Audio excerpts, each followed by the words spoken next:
Hello दोस्तों, I welcome you all on IC plus digital platform of advance engineering classes.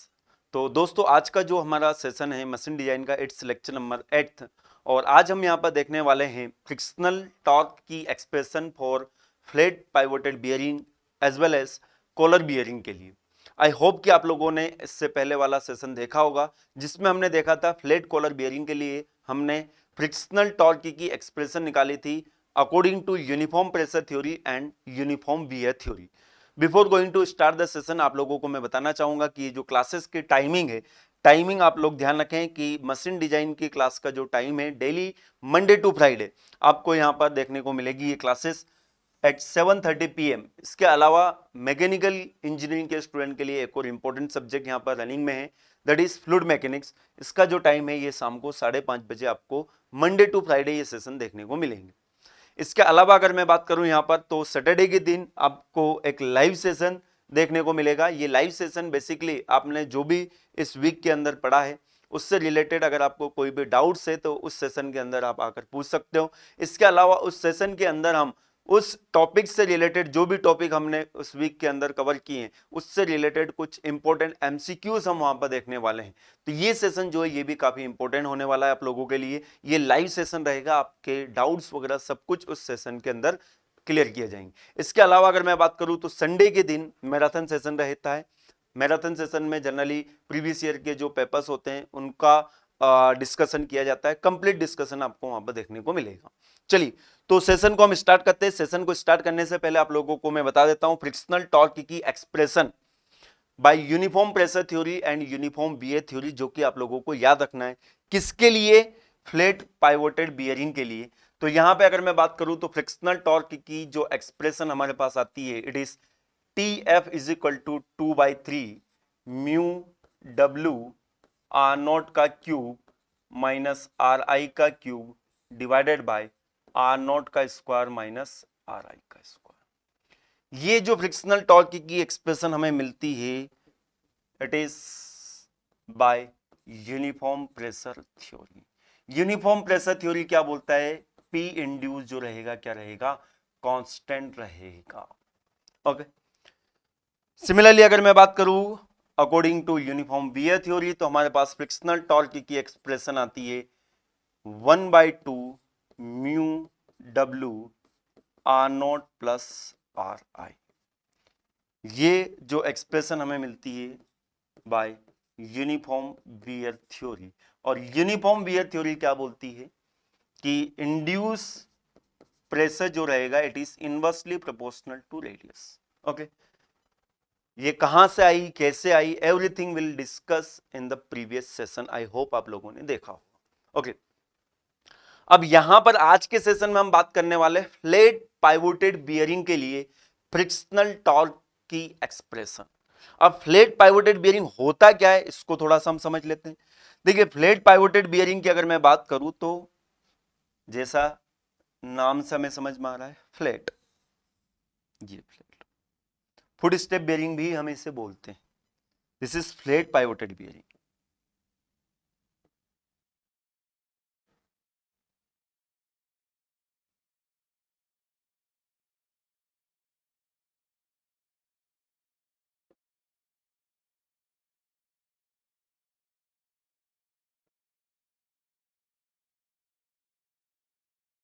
ये flat pivoted bearing, load इसके ऊपर axial load आ रहा है,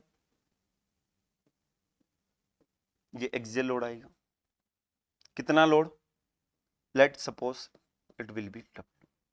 अब देखिए यहां पे अगर मैं बात करूं तो जो हमारे कॉलर बियरिंग थे उसमें दो रेडियस थी, आउटर रेडियस और इनर रेडियस। यहां तो केवल एक ही रेडियस होगी, आउटर। इनर का तो कोई सवाल है नहीं। यहां पर ये शाफ्ट जो है सॉलिड शाफ्ट है। ओके, तो एक ही रेडियस रहेगी और इस रेडियस को हम यहां पर बोलेंगे क्या? Outer radius. यहां से लेके यहां तक इसके शाफ्ट के एक्सिस से लेके पेरीफेरी तक का जो डिस्टेंस रहेगा। ओके, तो ये जो डिस्टेंस है, ये जो रेडियस है, इस रेडियस को हम क्या बोलेंगे? Are not. ओके, तो इसके लिए हमें यहां पर फ्रिक्शनल टॉर्क की एक्सप्रेशन निकालना है by using uniform pressure theory और यूनिफॉर्म वियर थ्योरी। इससे हमें क्लियर कट आइडिया हो जाएगा कि किस थ्योरी से फ्रिक्शनल टॉर्क की वैल्यू अधिक मिलती है। अभी हम यहां पर जज नहीं कर सकते, यही तो हमें निकालना है कि किस थ्योरी से फ्रिक्शनल टॉर्क की वैल्यू अधिक मिलती है, और इसी के बेसिस पर तो हम डिसाइड करेंगे कि कौन सी थ्योरी हम यूज करेंगे बियरिंग की डिजाइन के लिए और कौन सी थ्योरी हम यूज करेंगे क्लच की डिजाइन के लिए। अभी हमने थ्योरी अप्लाई की है, अभी कंक्लूजन नहीं आया है कि कौन सी थ्योरी से हम बियरिंग की डिजाइन करते हैं, यह बात ध्यान रखिएगा। तो यहां पे अगर मैं बात करूं तो ये जो एक्सप्रेशन हमें मिली थी, ये एक्सप्रेशन हमें किस बियरिंग के लिए मिली थी ये भी जान लेते हैं। ये एक्सप्रेशन हमें मिली थी कॉलर बियरिंग के लिए, ये आप लोगों को मैंने बना के दिखाया था।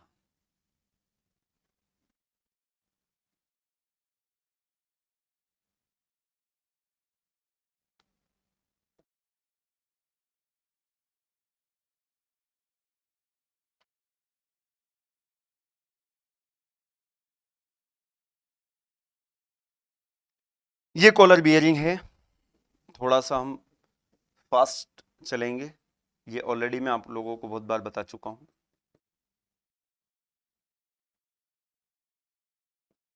ये से डायग्राम हम बहुत बार बना चुके हैं, अगर आप लोगों को पता हो तो।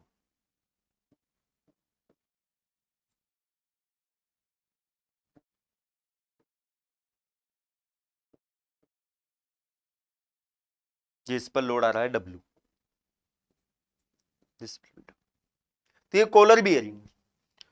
अब अगर मैं आपसे पूछता हूं कि इस कॉलर बियरिंग को इस फ्लैट पाइवोटेड बियरिंग में कैसे कन्वर्ट किया जा सकता है, दिस इज कॉलर बियरिंग।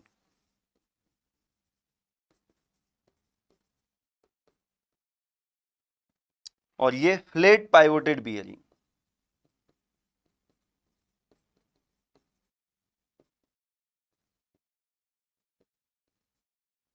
तो यहां पर देखिए, यहां पर दो रेडियस थी, कौन कौन सी रेडियस थी, यहां से लेके यहां तक का डिस्टेंस R0 और यहां से लेके यहां तक का डिस्टेंस RI। तो देखिए एक ही रेडियस बची इसमें, तो इसका मतलब क्या हुआ कि जब हम यहां पर इसकी जो फ्रिक्शनल टॉर्क की एक्सप्रेशन है, इसमें अगर हम RI को क्या कर देते हैं बेटा, 0 कर देते हैं, और इस R0 को हम रिप्लेस कर देते हैं किससे, R से। R से क्यों, क्योंकि यहां पर इसको मैं R बोलूंगा, R0 नहीं बोलूंगा, एक ही रेडियस है। यहां पर इसको मैंने क्या बोला है, R बोला है, गलती से पहले R0 लिख दिया था। ओके, तो R0 को हम R से रिप्लेस कर देंगे और RI को क्या कर देंगे, 0 कर देंगे। तो यूनिफॉर्म प्रेशर थ्योरी और यूनिफॉर्म वियर थ्योरी से हमें क्या मिल जाएगी, फ्रिक्शनल टॉर्क की एक्सप्रेशन किसके लिए, इस बियरिंग के लिए। तो आइए देखते हैं, करते हैं।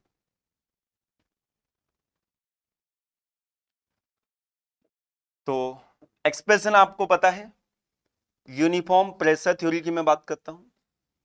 फ्रिक्शनल टॉर्क हमें जो मिला था 2/3 म्यू W R0 का क्यूब माइनस RI का क्यूब डिवाइडेड बाय R0 का स्क्वायर माइनस RI का स्क्वायर।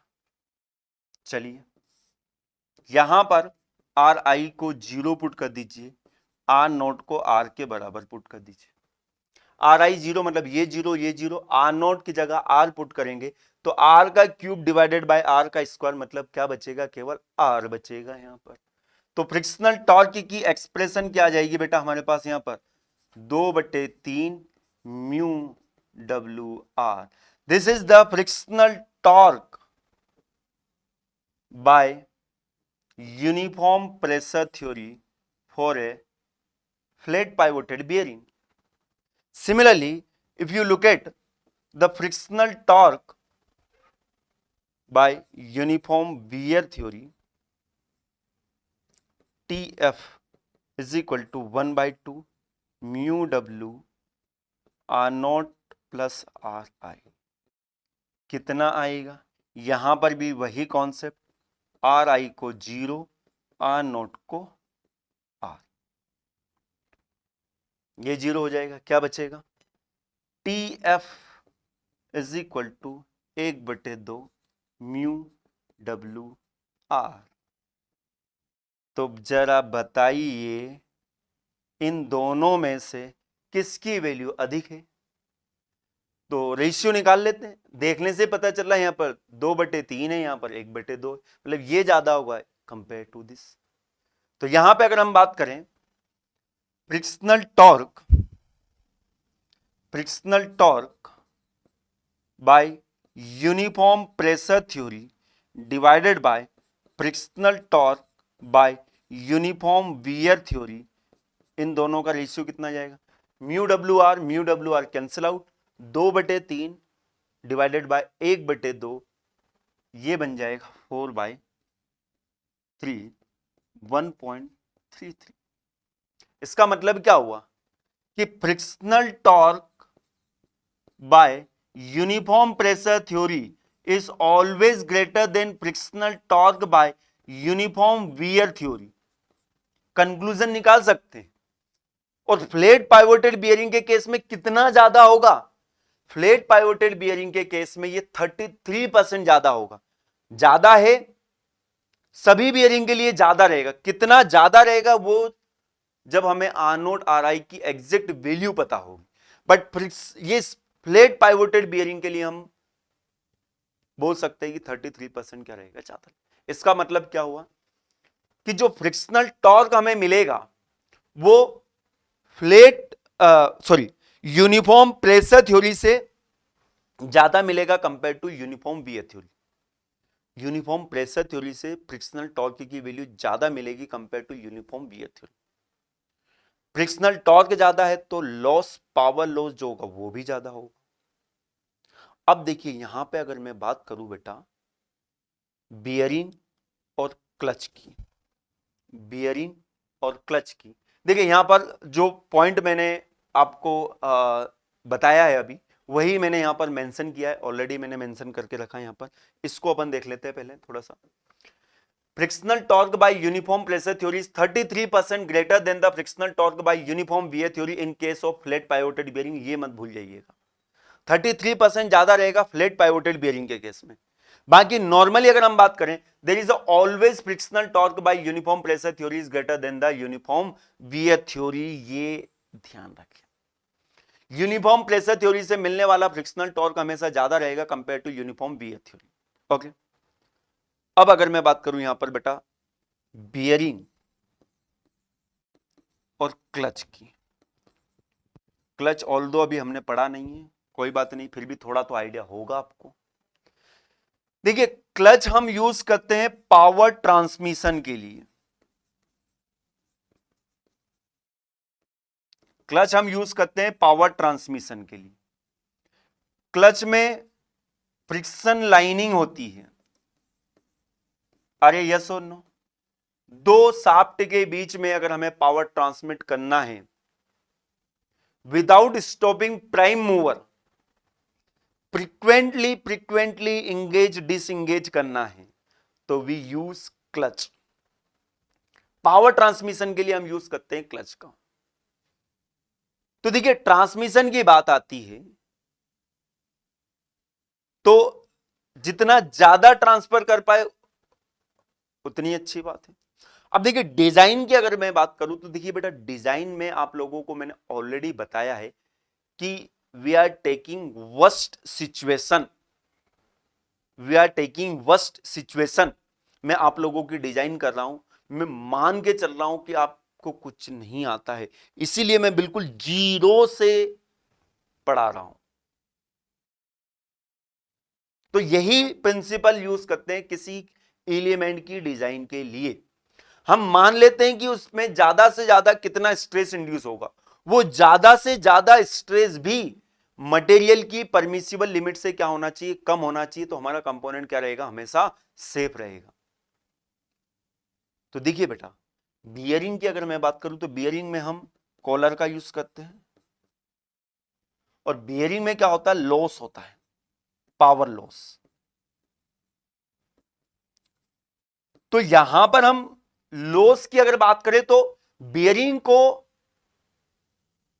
हम जब डिजाइन करेंगे तो वहां पर हम देखेंगे कि ज्यादा से ज्यादा कितना लॉस हो सकता है, उसके बेसिस पर अगर हमने उसको डिजाइन कर दिया तो वो हमेशा सेफ रहेगा कि नहीं रहेगा।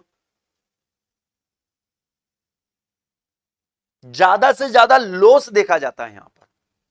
तो ज्यादा से ज्यादा लॉस देखा जाता है बेटा, तो हमेशा ध्यान रखें फ्रिक्शनल टॉर्क किस थ्योरी से सबसे ज्यादा मिलेगा, किस थ्योरी के अकॉर्डिंग मैक्सिमम है, uniform pressure theory. Always remember, always remember,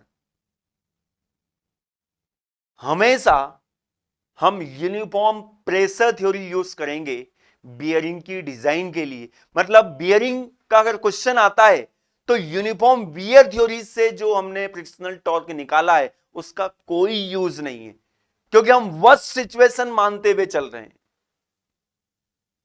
उसमें अगर हमने उस बियरिंग को सेप कर दिया तो उससे कम लॉस होगा, उस समय तो वो सेप रहेगा ही रहेगा। समझ में आ रही बात? तो यही चीज मैंने यहां पर मेंशन करी। और क्लच के लिए ध्यान रखें, नए क्लच के लिए हम यूज करते हैं यूनिफॉर्म प्रेशर थ्योरी, और वार्म आउट और ओल्ड क्लच के लिए हम यूज करते हैं यूनिफॉर्म वियर थ्योरी। तो ये यहां से कंक्लूजन निकल के आता है। जो चीज मैंने यहां पर मेंशन करी देख लीजिए। बियरिंग में कॉलर का यूज करते हैं, यहां पर फ्रिक्शनल लाइनिंग होती है क्लच में। क्लच हम अलग से एक चैप्टर पढ़ने वाले हैं, डोंट वरी। पावर लॉस होगा, यहां पर पावर ट्रांसमिशन की बात की जाती है। Always always always uniform pressure theory, always ध्यान रखें, always uniform pressure theory. Stop mark कर लीजिए आप लोग इस पॉइंट को। और यहां पर यूनिफॉर्म प्रेशर थ्योरी और यूनिफॉर्म वियर थ्योरी दोनों यूज करते हैं। कब करते हैं वो चीज भी मैंने बिल्कुल बढ़िया से मेंशन करी है, देख लीजिए। For the safe design of bearing it is better to use UPT, uniform pressure theory, because power loss occur in overcoming the frictional resistance is high. ध्यान रखें, तो हमेशा ध्यान रखें बियरिंग की डिजाइन के लिए भी always use uniform pressure theory. And similarly for safe design of clutches old और worn out clutch, it is better to use uniform wear theory. पुराने के लिए uniform wear theory, because stress is not uniformly distributed, और for safe design of the new clutch it is better to use uniform pressure theory, जो कि मैंने आप लोगों को बताया। तो अभी बियरिंग में तो फिलहाल हमें एक ही रिलेशन याद रखना है, ऑल्दो हमने कैलकुलेट सभी किए, बट हमें याद एक ही रखना है। समझ में आया? कौन सा याद रखना है? यूनिफॉर्म प्रेशर थ्योरी के द्वारा 2/3 वाला, क्योंकि बियरिंग में इसी थ्योरी को हमें यूज करना है। चलिए आगे बढ़ते हैं। अब हम बात करेंगे यहां पर multi collar bearing. Multi collar bearing, अगर मल्टी कॉलर बियरिंग है तो क्या सिचुएशन होगी, लेट्स सी।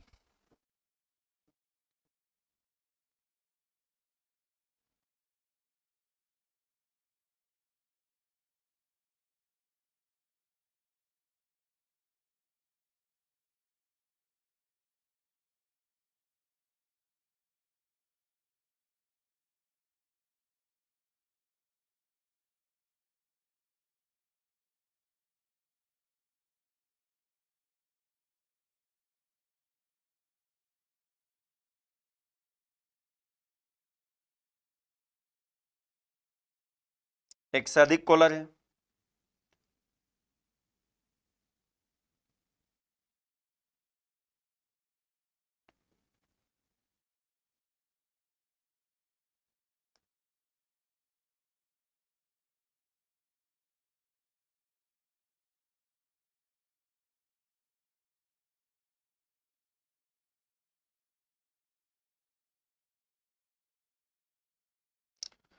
कितनी कॉलर है यहां पर आपको समझ में आ रही होगी। There are 3 collars, there are 3 callers.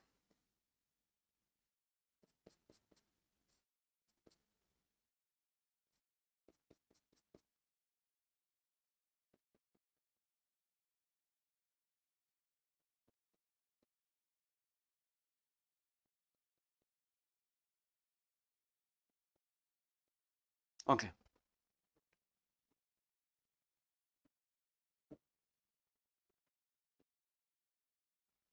Axis of shaft, there will be axial load कितना, let it will be W. Okay, ये मल्टी कॉलर बियरिंग है। अब देखिए बेटा यहां पर कुछ टर्म्स में डिफाइन कर रहा हूं, उनको आप ध्यान रखें। W जो है ये क्या है? Total load. N is number of collar. अब देखिए यहां पे अगर मैं बात करूं कि W अगर टोटल लोड है, N नंबर ऑफ कॉलर है, तो इन N कॉलर पर लोड कितना आ रहा है? W आ रहा है। तो एक कॉलर, सिंगल कॉलर पर लोड कितना आएगा? तो आप बोलेंगे सर एक कॉलर पर W collar, W divided by N होगा आने वाला लोड, नो डाउट। तो ये W डिवाइडेड बाय N जो होगा इस कॉलर पर आने वाला लोड, हर एक कॉलर पर आने वाला लोड। अब इसके लिए हमें क्या निकालना है? फ्रिक्शनल टॉर्क की एक्सप्रेशन निकालना है। कौन सी थ्योरी बताइए जरा मुझे। सर बियरिंग के लिए तो अब हमें समझ में आ गया, मात्र एक ही थ्योरी हम यूज करेंगे, यूनिफॉर्म प्रेशर थ्योरी। चलिए यूनिफॉर्म प्रेशर थ्योरी के द्वारा हमें यहां पर निकालना है फ्रिक्शनल टॉर्क की एक्सप्रेशन। तो सबसे पहले तो अपन यहां पर बात करते हैं कि इस कॉलर पर आने वाला स्ट्रेस कितना होगा। तो एज यूजुअल यहां पर ये आउटर रेडियस जो रहेगी आर नॉट रहेगी, ये हमेशा की तरह ये जो है ये आर आई रहेगी। तो यहां पर इस एक कॉलर पर आने वाला स्ट्रेस कितना होगा बोल सकते हैं? पी इंड्यूस सभी पर सेम रहेगा, कितना होगा? इस पर आने वाला load divided bye resisting area, और रेजिस्टिंग एरिया कितना होगा ये हम पहले भी जान चुके हैं। रेजिस्टिंग एरिया कितना होगा बेटा यहां पर? पाई आर नॉट का स्क्वायर माइनस आर आई का स्क्वायर। ओके, तो W कॉलर कितना हो जाएगा? या फिर हम ऐसा कर देते हैं, यहां पर इस W कॉलर की जगह हम पुट कर देते हैं W बाई एन।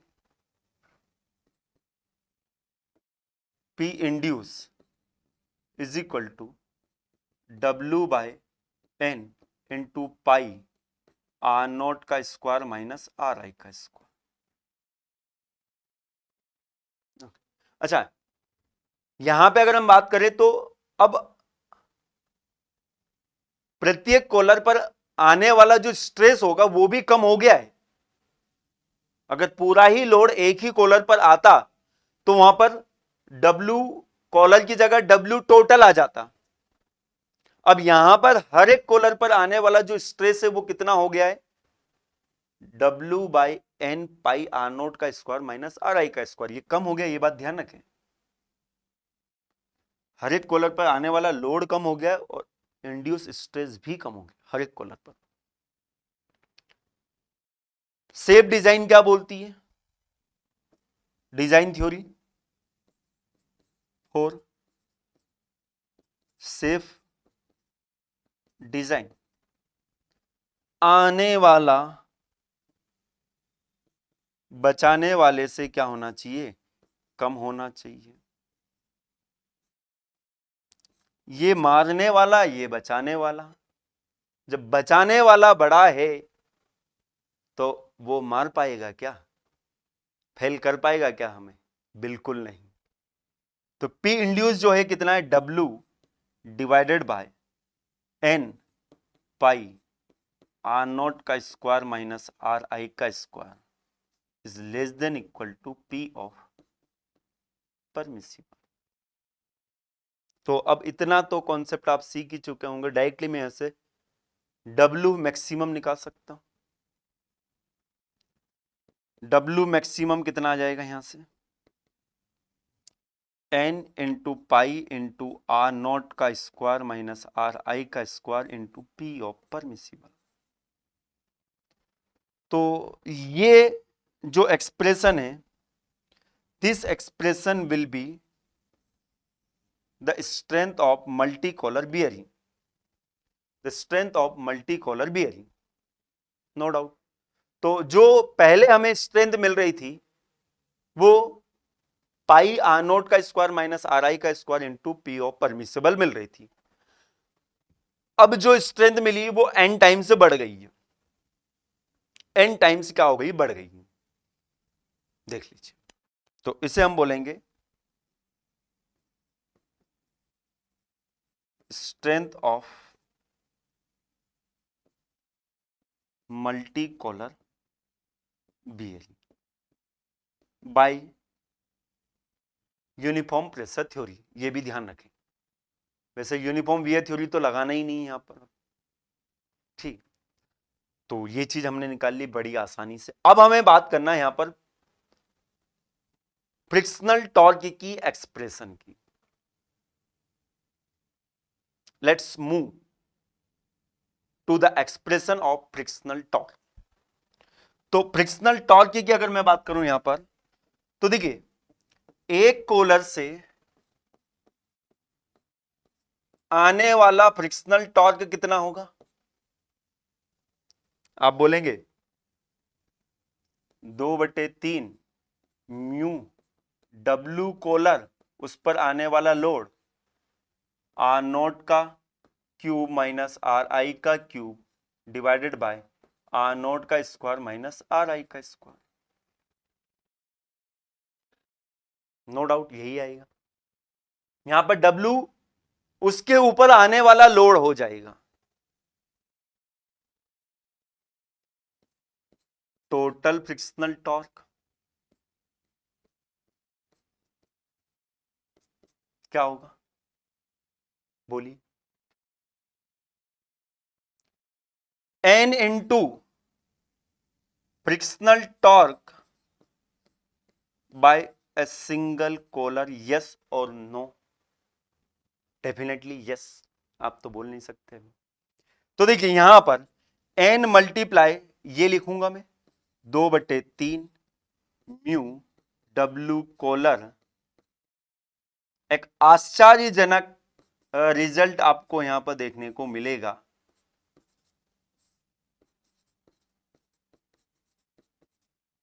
क्या, देखिए T F total N into 2/3 mu W collar को क्या लिख सकते हैं, एक कॉलर पर जो लोड आ रहा है वो क्या होगा, total load divided by number of collar, total load divided by number of collar multiply R naught का क्यूब माइनस आर आई का cube divided by R naught का स्क्वायर माइनस आर आई का square. देखो देखो जरा देखो, ध्यान से देखो, ये एन और ये एन आपस में खल्लास, यस। तो टोटल फ्रिक्शनल टॉर्क कहीं वही फॉर्मूला तो नहीं आ गया जो सिंगल कॉलर के लिए था,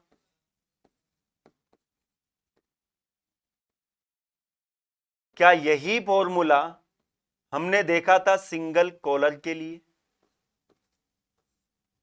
याद हो तो बताइए। यही तो फॉर्मूला देखा था अपन ने सिंगल कॉलर के लिए। इसका मतलब क्या हुआ, मल्टी कॉलर बियरिंग हो या सिंगल कॉलर बियरिंग हो, फ्रिक्शनल टॉर्क की एक्सप्रेशन में कोई चेंजेस नहीं आएगा। ये दिमाग में इंटर कर लीजिए कॉन्सेप्ट को, समझ में आ रहा है। इसका मतलब सर सिंगल प्लेट क्लच हो या मल्टी प्लेट क्लच हो, वहां पर भी पावर ट्रांसमिशन में कोई अंतर नहीं आएगा, बिल्कुल सही है। तो हमेशा ध्यान रखें कि ज्यादा प्लेट लगाने से फ्रिक्शनल टॉर्क में कोई अंतर नहीं आ रहा है तो लॉस में कोई अंतर नहीं आएगा, तो ट्रांसमिशन में, क्लच के केस में ट्रांसमिशन में भी कोई अंतर नहीं आएगा। तो आप ऐसा ना सोचे कि ज्यादा पावर ट्रांसमिशन करना है तो ज्यादा प्लेट लगा दे, ऐसा नहीं होता है। अगर आपको पता हो, जब मैं क्लच पढ़ाऊंगा वहां पर और बताऊंगा, तो जो बड़ी गाड़ियां होती है, हेवी गाड़ियां होती है, ट्रक, बसेस, इसमें सिंगल प्लेट क्लच यूज किया जाता है, सिंगल प्लेट क्लच यूज किया जाता है। बल्कि मल्टी प्लेट क्लच होने की वजह से तो वहां पर थोड़ा बहुत, थ्योरेटिकली नहीं, एक्चुअल में पावर ट्रांसमिशन कम हो जाएगा, लुब्रिकेंट ज्यादा यूज होगा। तो लुब्रिकेंट जो है वो फ्रिक्शन के इफेक्ट को कम कर देगा। तो पावर ट्रांसमिशन जो होता है ना क्लच के केस में, वो फ्रिक्शन की वजह से होता है। तो मल्टीप्लेट क्लच के केस में ध्यान रखें, मल्टीप्लेट क्लच हो या मल्टी कोलर बियरिंग हो, फ्रिक्शनल टॉर्क सिंगल कोलर के केस में जो मिला था वही हमें यहां पर मिलेगा। ठीक है, तो देखिए यही चीज मैंने यहां पर मेंशन करी है। एक क्वेश्चन है उसके द्वारा हम यहां पर समझते हैं, स्टेटमेंट है उसके द्वारा हम इसको अच्छे से समझते हैं। और ये क्वेश्चन नहीं, ये इंपॉर्टेंट स्टेटमेंट है। Which of the following statement are use for multi collar bearing? Are correct हम बोल सकते हैं, कौन सा करेक्ट है? Frictional moment is independent of collar, यहां पर नंबर ऑफ कॉलर आएगा, number of collar. Coefficient of friction is affected by number of collar, intensity of pressure is affected by number of collar. तो देख लीजिए, सबसे पहले अगर मैं बात करूं तो अगर n नंबर ऑफ कॉलर है तो यहां पर हर एक कॉलर पर आने वाला लोड जो है वो कम हो जाएगा, W/N हो जाएगा। हर एक कॉलर पर आने वाला स्ट्रेस जो है, इंड्यूस स्ट्रेस जो है, वो भी टोटल से तो कम हो जाएगा ना। फ्रिक्शनल टॉर्क टीएफ ही रहेगा। तो देखिए, which of the following statement are correct for the multi collar bearing? Are correct for multi collar bearing. Frictional moment is independent of number of collar, बिल्कुल करेक्ट है। फ्रिक्शनल मोमेंट मतलब torque की बात है, ये नंबर ऑफ कॉलर पर depend नहीं करेगा, ये बात ध्यान रखें। Coefficient of friction is affected by number of collar, अरे कोफिशिएंट ऑफ फ्रिक्शन तो ये मटेरियल की प्रॉपर्टी होती है ना, ये बिल्कुल गलत है, ऐसा कुछ नहीं होता है। Intensity of pressure is affected by number of collar, ये भी करेक्ट है। ये दो स्टेटमेंट करेक्ट है, ये ध्यान रखें। ओके, तो आई होप जो चीज मैंने आपको बताई वो आपको बहुत ही अच्छे से समझ में आई होगी। ओके, तो यहां पर ये कंक्लूजन आप लोग ध्यान रखें, और ये कंक्लूजन आप कैसे याद रखेंगे? इन पॉइंट की मदद से। मतलब मल्टी कॉलर बियरिंग में जो फ्रिक्शनल टॉर्क होता है वो नंबर ऑफ कॉलर पर डिपेंड नहीं करता है, ये ध्यान रखें। ओके, आगे बढ़ते हैं। चलिए, next is the concept of conical collar bearing. Conical collar bearing कैसा होता है देख लेते हैं अपन यहां पर।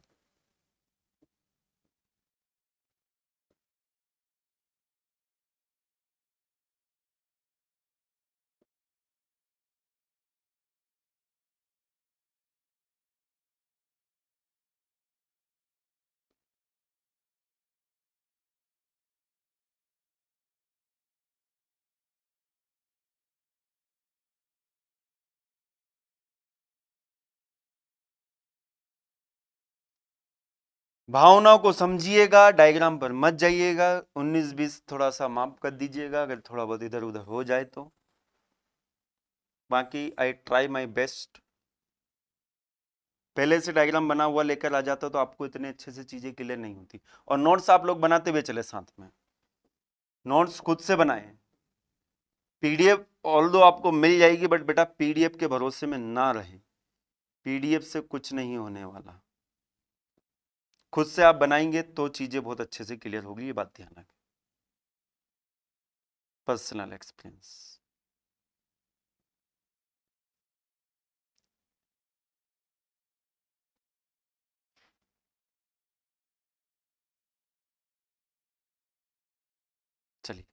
ये कॉनिकल कॉलर बना दी मैंने। ओके, अब देखिए यहां पर इस कॉनिकल कॉलर में एंगल इंपॉर्टेंट रोल प्ले करता है।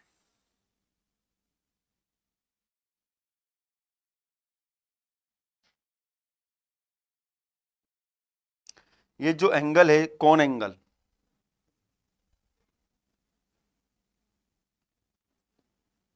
This is basically 2 alpha. Okay, यहां पर अगर मैं बात करूं रेडियस की, तो यहां पर भी as usual inner radius R I, यहां से लेके यहां तक it is outer radius. Okay, अब मैं पूरा डेरिवेशन इसका नहीं बताऊंगा, ना ही रिक्वायरमेंट है, ये ध्यान रखें। दिमाग मारा हो सर क्यों नहीं बताओगे, तो जरूरत नहीं। ओके, इसीलिए जस्ट रिमेंबर द एक्सप्रेशन।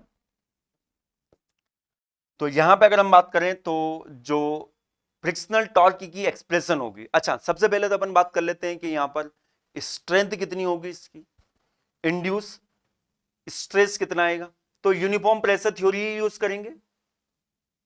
अब एक झंझट हमारी खत्म हो गई यूनिफॉर्म बियर थ्योरी वाली, क्योंकि बियरिंग है तो यूनिफॉर्म प्रेशर थ्योरी आएगी।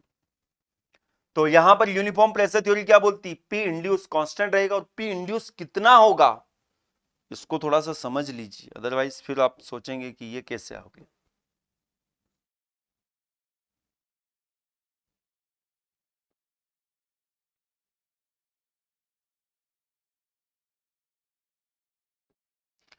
बेटा इसका प्रोजेक्टेड एरिया अगर हम देखें, although it is conical collar, but इस कॉलर पर आने वाला जो लोड है इसको बियर कौन कर रहा है, बियर तो यही एरिया कर रहा है। कौन सा एरिया,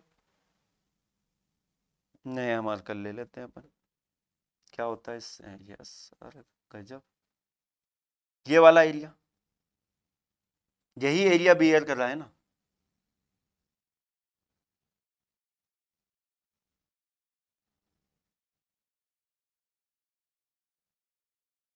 ये जो W लोड आ रहा है वो तो इसी एरिया पे आ रहा है ना, इसी एरिया पे आ रहा, तो ये एरिया कितना होगा जरा ये बता दीजिए। हमें तो ऐसा लगता है कि ये वही एरिया है जो फ्लैट कॉलर बियरिंग के केस में आया था, मुझे तो वही दिख रहा है। और आप बताइए आपको क्या लग रहा है। बड़े सर्कल का एरिया माइनस छोटे सर्कल का एरिया, बड़े सर्कल का एरिया माइनस छोटे सर्कल का एरिया। यहां पर अगर हम बात करें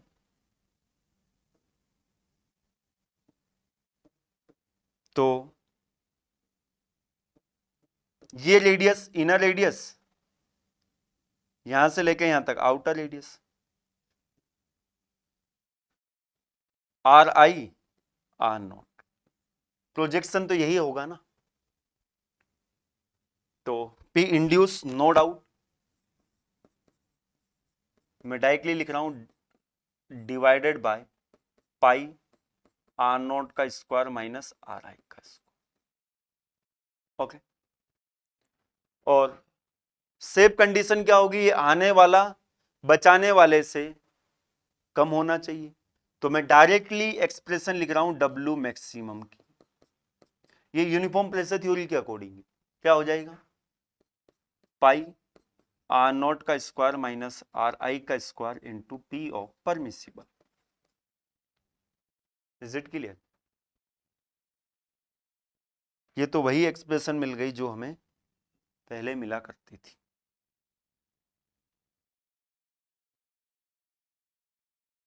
ओके, अब यहां पे अगर मैं बात करूं फ्रिक्शनल टॉर्क की जो एक्सप्रेशन होती है इसमें थोड़ा सा स्लाइटली चेंजेस है, यूनिफॉर्म प्रेशर थ्योरी से निकालेंगे बेटा अपन। ओके, यूनिफॉर्म प्रेशर थ्योरी अपन यूज करेंगे, 2/3 म्यू डब्ल्यू, यहां पर आ जाती है एक term that is cosec alpha, बाकी रिमेनिंग टर्म वही आर नोट का क्यूब आर आई का cube divided by R naught का स्क्वायर माइनस आर आई का स्क्वायर, कोसेक अल्फा आ जाता है। इसको लिखने का एक और तरीका है, क्या, कोसेक को अपन 1/sin भी लिख सकते हैं। So will get 2/3 mu W sine of alpha R0 का क्यूब RI का क्यूब R0 का स्क्वायर RI का स्क्वायर। तो ये ध्यान रखना, ये रिलेशन आपको याद रखना। कोनिकल कोलर अगर आ जाता है तो अब बात ये आती है सर, आप अगर मल्टी कोनिकल कोलर बियरिंग आ जाता है, मल्टी में ऑलरेडी बता दिया फ्रिक्शनल टॉर्क की एक्सप्रेशन में कोई चेंज नहीं आएगा, और ये इंड्यूस स्ट्रेस जो होगा ये W डिवाइडेड बाय N हो जाएगा। W मैक्सिमम जो है कितना हो जाएगा, N इंटू दिस हो जाएगा, मल्टी कॉनिकल कोलर। समझ में आ रहा है? अगर मैं यहां पर लिखूं क्या, मल्टी कॉनिकल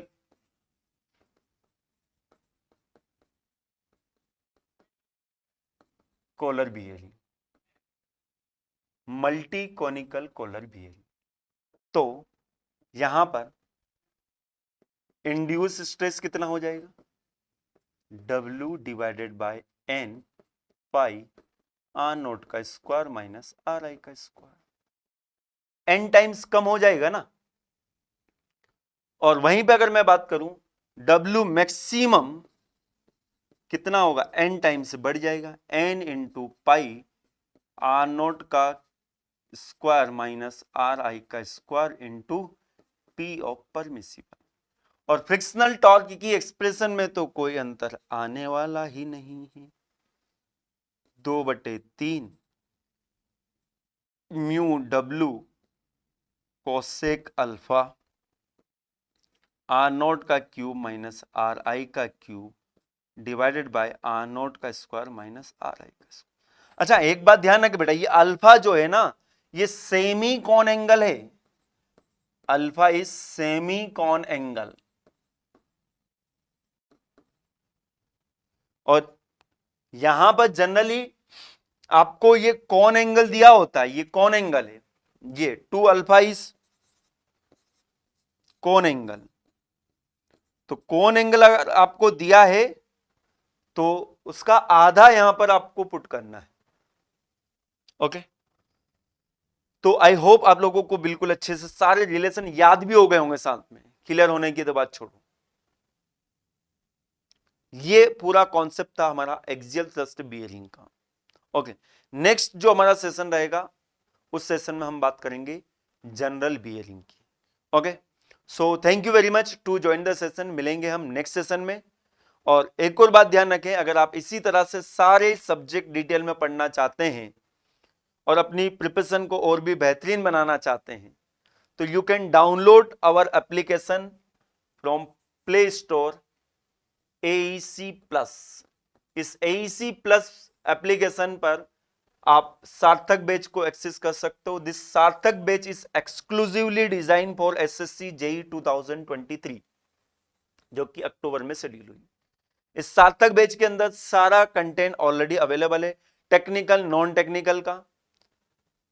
लाइव क्लासेस भी यहां पर इस बैच के अंदर चलती है, टेस्ट सीरीज भी अवेलेबल है, previous year books, notes, A to Z चीजें जो कि आपकी प्रिपरेशन को बहुत ही इफेक्टिव बना सकती है, एवरीथिंग विल बी अवेलेबल।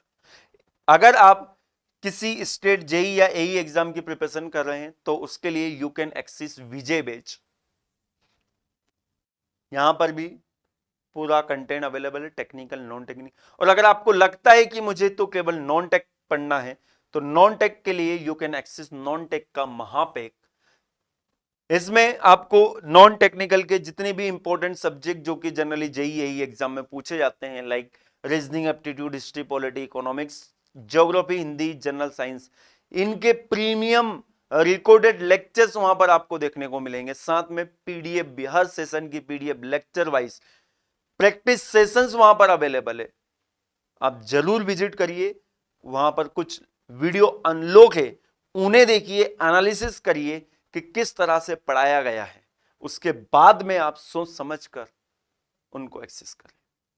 इसके अलावा अगर आपको टेस्ट सीरीज की रिक्वायरमेंट है तो you can access any type of test series, SSC JE की, technical, non technical test series के अंदर आपको subject wise, chapter wise, previous year paper के डिटेल में solution, full length test, reasoning का आपको चाहिए, जनरल स्टडी का आपको चाहिए, किसी भी ब्रांच, हर चीज यहां पर एप्लीकेशन में अवेलेबल है। चलिए, सेशन की पीडीएफ के लिए you can join our Telegram group, public Telegram group है AEC plus app and YT discussion channel. यहां पर हर सेशन की पीडीएफ प्रोवाइड की जाती है। So thank you very much, good bye, मिलते हैं नेक्स्ट लेक्चर में, बाय बाय।